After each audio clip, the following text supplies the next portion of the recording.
The dream lead pair.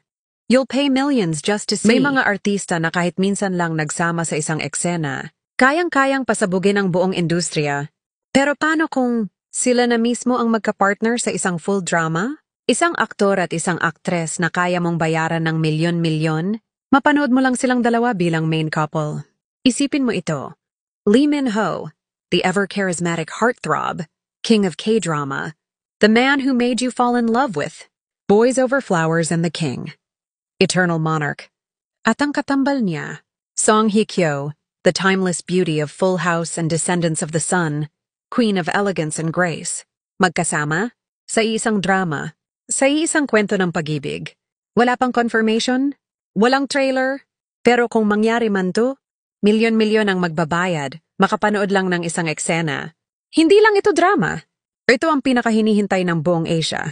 Lee Min-ho x Song Hye-kyo. Sino ba namang hindi kikiligin? Kaya kung ikaw ang tatanungin, sino ang ultimate dream lead couple mo sa K-drama? Comment mo na.